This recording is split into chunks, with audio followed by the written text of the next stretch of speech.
ایک دفعہ حضرت ابو ہریرہ رضی اللہ تعالیٰ عنہ کہتے ہیں میں اپنی ماں کی بڑی خدمت کرتا تھا.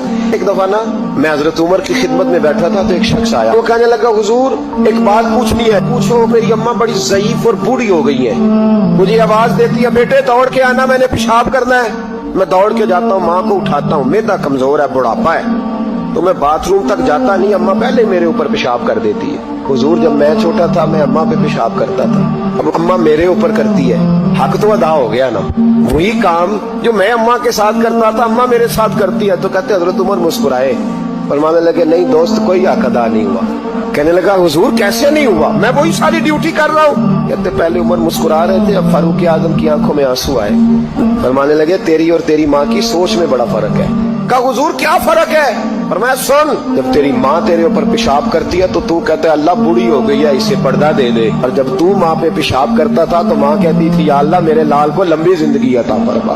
تو پردے کی دعائیں مانگتا ہے کہ اللہ بڑی بوڑھی ہو گئی اب تو باتھ روم نہیں جا سکتی, اسے سنبھال لے.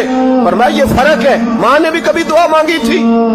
اس شخص نے یہ سنا تو گھٹنوں کے بل زمین پہ بیٹھ گیا, کہنے لگا حضور آپ صحیح کہہ رہے ہیں, پردے کی دعائیں مانگنا. یہاں ماں باپ بوڑھے ہو جائے نا, 15 بچے بھی سنبھالنے والے ہوں تو ڈیوٹیاں لگتی ہیں. ماں نے تو نہیں کہا تھا کہ چوتھے کو میں کیسے سنبھالوں, چھٹے کی میں کس طرح فکر کروں.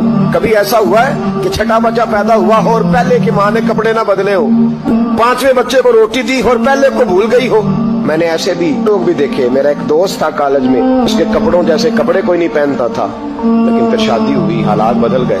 ایک دن میں نے اسے کہا میاں تیرا کیا حال ہو؟ کہنے لگا چھوڑو دور گزر گیا ہے, تمہیں پتہ ہے آمدن تھوڑی ہے, خرچے زیادہ ہیں, تو بیوی سے کہتا ہوں کہ بچوں کو بنا لے, ہماری خیر ہے. باپ نے تو جوانی تجھے دے دی اور تیرا ٹائم آیا ہے تو اپنے سے حساب کرتا پھرتا ہے کہ ابا جی پچھلے مہینے بھی 5000 دیا تھا, آپ پیسوں کا کرتے کیا ہیں؟ اگر کبھی ابا بیٹھا نا حساب کرنے تو 2 دیہڑیوں کا حساب نہیں تو دے سکے. خدا را ماں باپ کے نافرمان کی نہ یہاں کوئی پہچان ہوگی اور نہ وہاں کوئی